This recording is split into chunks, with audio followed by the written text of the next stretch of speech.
The sociopathic chameleon from California himself, Gavin Newsom, has made the news today by pretending to be black, number one, and then number two, basically all but confirming that he's running for president in 2028. Now, we're going to cover all the gaffes because, of course, we love to see Joe Biden, if you don't vote for me, you're not black. We see moments like Hillary Clinton claiming to bring hot sauce with her, and I assume a bunch of other things with Charlemagne the God. So let's see what the hell Gavin cooks up here.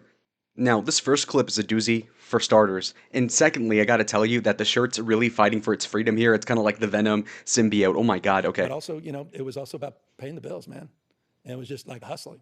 And so I was out there kind of raising myself, turning on the TV, started, just getting obsessed, sitting there with the Wonder Bread and 5 stacks of, Hey, it's you know, like the White peanut Stack butter Five and- story. Come on. Kraft macaroni and What's cringier, what he's saying now or the laugh from these like 50-year-old black dudes? Secondly, dude, come on. So he's now saying that he used to eat, syrup sandwiches like Kendrick Lamar used to rap about 10 years ago. And I gotta tell you, dude, number one, he married into wealth. But secondly, he is related to the Getty Images on Google, right? He's married into that family. His aunt was married to Ron Pelosi, I believe, who is the brother or something of Nancy Pelosi. He's a fourth generation San Franciscan, so it's not like he was homeless or anything. And so he was born into wealth. And case in point, what's this? Most stylish, Gavin Newsom, senior in high school. So for a guy who's eating all these, mustard sandwiches and whatnot, Wonder Bread, right? Just broke behavior. He's over here with a Burberry scarf in California, by the way. So again, completely gauche, unnecessary attire. And dude, this kid looks like the richest person in a public school by far. Like that outfit had to be hundreds of bucks, unless he's gonna be like, oh man, I stopped eating Wonder Bread for 2 weeks so I could buy this counterfeit scarf. Like honestly, this is a lie to everybody. In the fact that he thinks that he can just lie to poor black people about his past is pretty condescending to them. That goes without saying. And so, like, clearly he's lying about his past. And the only reason why I bring this up is because it gives me hope that I can just lie about my past too. Screw it. You can just go ahead, bald face lie, say, oh, I was eating all these cheap pieces of bread. Okay, yeah, you were starving. And that was before he was able to afford the French Laundry maskless while he locked millions of people up implicitly through the COVID lockdown. Another good meme. So they were talking about Boys in the Hood, something my dad watched growing up. And of course, Gavin can relate. This is Gavin at a similar age. Again, grew up really tough. His mom apparently worked 2 or 3 jobs. Like, okay, yeah, tell me about it. AOC says the same thing. Why does everybody's mom have like full employment? It's like slavery out there. Okay, apparently for these Democrats, they just had it so tough. Next thing in the next clip, it'll be like, oh, I used to watch TV in black and white in the 1980s. But Man, I knew every it. I day, knew it. every day in the backyard, just bouncing the basketball, throwing the ball against the wall until the ball is just like framed, man, and your arms Entertaining fall yourself. off. That's it, whole thing. So just and then So he's trying to relate to people by saying he threw a ball at a wall. Like we all weren't 5 years old, by the way. What the? then this student that was shitty student is in the back with his head down. All of a sudden, started throwing the baseball a little faster than everyone else, and started make a few free throws because I was sitting there practicing 500 of them every damn night. And in high school, I look up in the stands, my dad's back out there, Okay, dope. and it's like, man. And then he's bringing his friends, and you're captain of the team, and you're like, geez, and it just saved me, and it got me into college. Okay, now he's saying that baseball saved him because he had dyslexia and whatnot, which seems like he was just kind of like floating through life. And now, I guess he must have realized that he was going to be the president, as in like that's his life mission after high school. Because if you were trying to be president, I wouldn't be over here just slacking off in high school. And he went to Santa Clara University, I believe, so not much reputation there. I mean, I think Wharton School of Finance is a lot better of a school. Credit to Trump. Now, some mastermind apparently found Gavin's childhood home, which just sold recently for $3.6 million. Now, I know Abraham Lincoln grew up in a log cabin. This seems like a lot better version of that log cabin. It's 2 stories even. Again, seems like he's a liar. Look, I'm not much of a pocket watcher, but goddamn, I mean, this looks pretty damn nice to grow up in. Now, I did know this clip existed, but apparently in the recent past, he was shown playing some basketball against what I assume are, like 5-year-old children?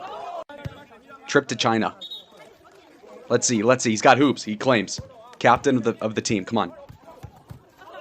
Are you? Oh, the hell is this? That's so strange, man. That's so performative. It's weird. What the fuck?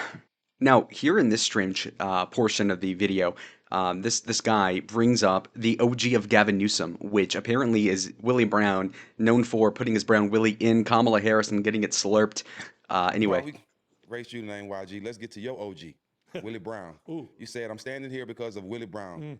That was a simple appointment that changed the trajectory of my life. Can you explain that? I mean, come on, he plucked me out of, I was running a small business, got right out of college, but pen to paper. Had 13 investors, $7,500 each. Now, here's the lie, right? Apparently, he started like at 23 a wine tasting business or something. Like, dude, what the fuck? What? Number one, you're not gonna be someone who can say, "Oh, I relate to the black struggle," and then you have a wine tasting business.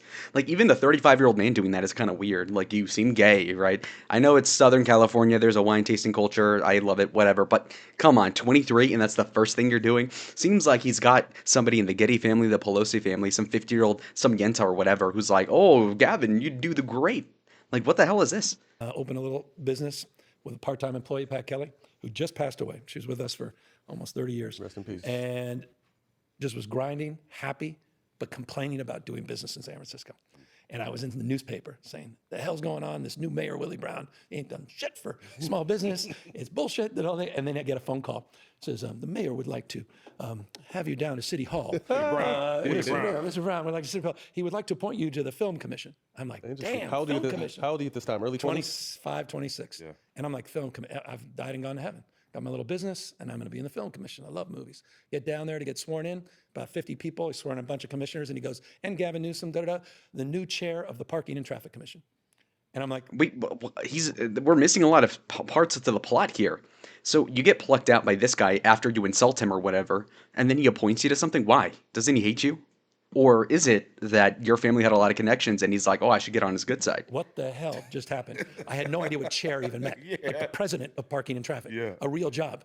And I'll never forget, Cron 4 News was there, and which was a big deal to me back in the day. And they asked me my vision on parking and traffic. I'm like, dude, if that tape ever, you want hit pieces? You think I got? I mean, that original interview is pretty much going to end any prospects I have for anything else.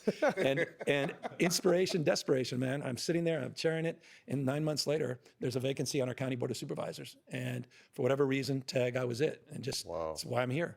Sure, yeah, the guy who's like spending several years out of his life as a grown man trying to work his way and worm his way into the Democratic nomination to then become the president, 9 months in the parking commission, and he totally did not conspire to then become that county supervisor. Totally, bro. So he's had my back. I've screwed up a million times. No one more loyal than Willie Brown. When I'm doing too well, no one more willing to challenge me and call me out. So you're getting domed by Willie Brown, which is kind of ironic because he also domed Kamala Harris, gave her whole career as a mediocrity, right? For whatever favors, and she's not the worst looking, especially back then.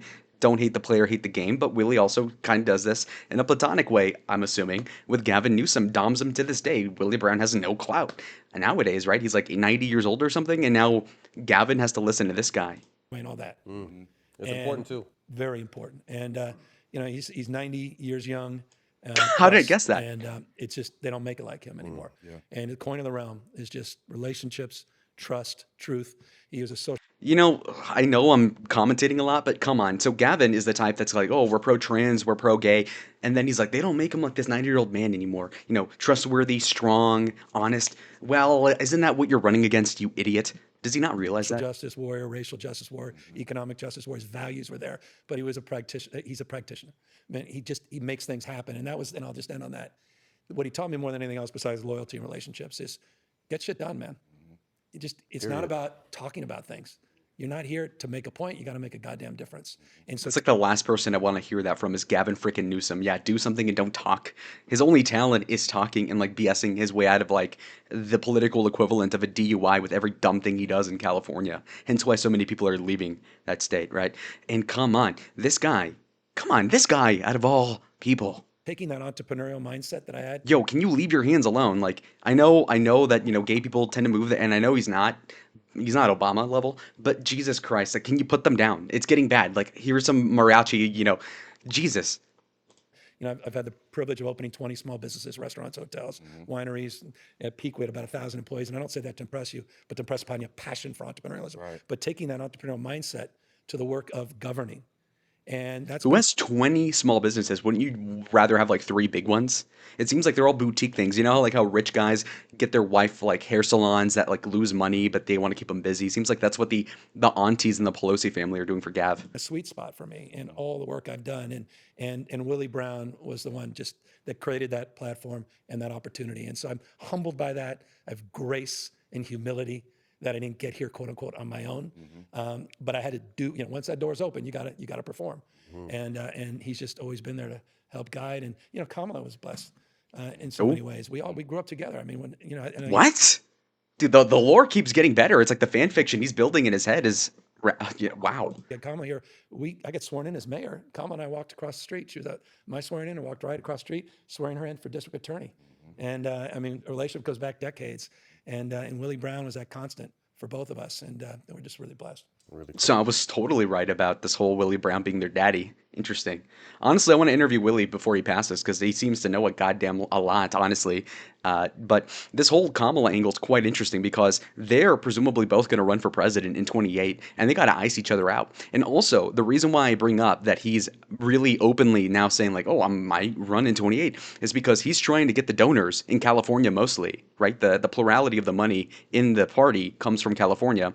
They're both from the same state, and he wants to ice Kamala out. He's leading in the polls for the primary over Kamala.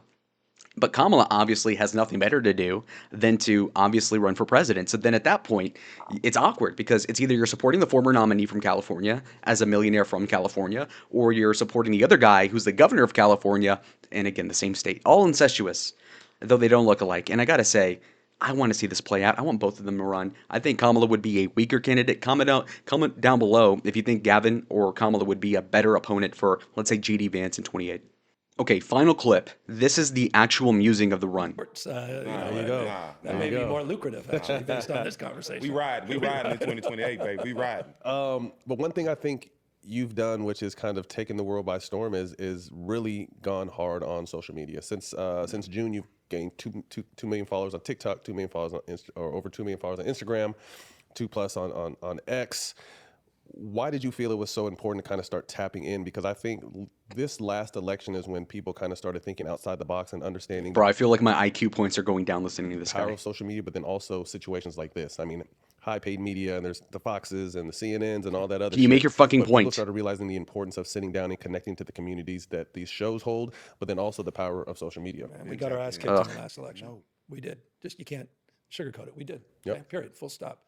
And we missed some. We got our ass kicked. You supported Biden literally after the debate where he got his ass kicked and said Joe won because he's right on the ideas and not the way he delivered them. Tread lines that are headlines now. We weren't talking to young men who are more disengaged and dissatisfied as a cohort, multi-ethnic. It's not just young white men. Young folks, 30 and younger, they're doing worse than their parents, first generation history. They claim they can't afford housing, can't barely afford utilities or rent. And California must be doing really well on utilities, fire insurance, and rent, right? Yeah. And just don't see them a future that's particularly bright. And Republicans started to connect to that in a deep and meaningful way. Democrats neglected that. We neglected to understand the weaponization agreements that was going on in Fox and One American News and Newsmax. In fact, the 14 of the top 15 cable networks are all on Fox. We missed this. Yeah, because you fucking suck.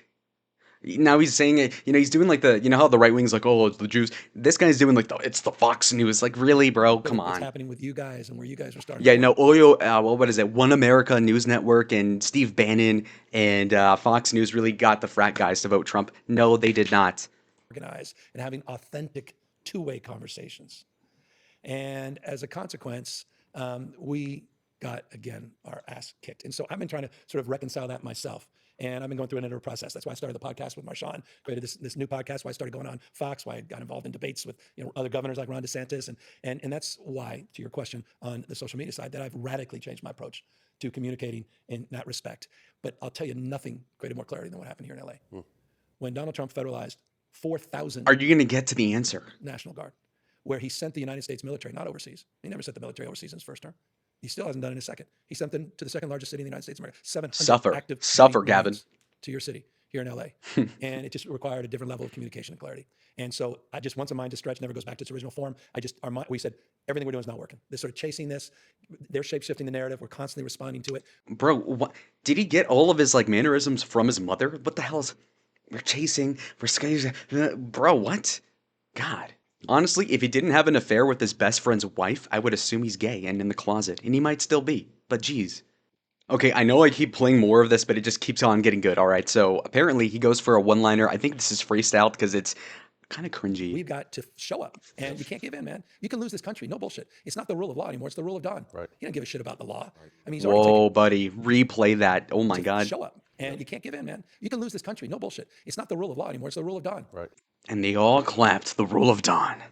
All right, as we wrap up the video, we have some comments. I picked the top ones so you get an idea as to how well this went over with the black community and the internet eyeballs having community.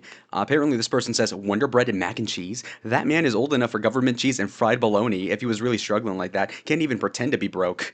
Gavin Newsom is the son of a powerful attorney from the Getty family, and you got played. It's the spineless media. Tells you about his past and quote, but couldn't bring up how he suddenly became a millionaire when he got into politics. Interesting, huh? Not calling Gavin Newsom out for pretending to grow up black is so frustrating. Jackson is a clown for this. Yeah, well, the All the Smoke podcast, which I've never heard of, apparently an NBA-centered podcast, made an ass out of themselves, and guess what? I can only assume that they're not going to have him back anytime soon. Gavin eats another L. You love to see it. He's pretty evil. I kind of respect how good he is at kind of like Bill Clinton, similar aura, perverted, whatever. Okay, anyways. That was that. Like the video if you enjoyed it. Subscribe if you want more content like this. Comment down below your thoughts on Gavin Newsom's apparent blackness. Keep in mind, I am like 10% black, so I get the pass to say, Nick, Gavin, get the hell out of here, okay? He was terrible in this interview, and I'll see y'all in the next one. Adios.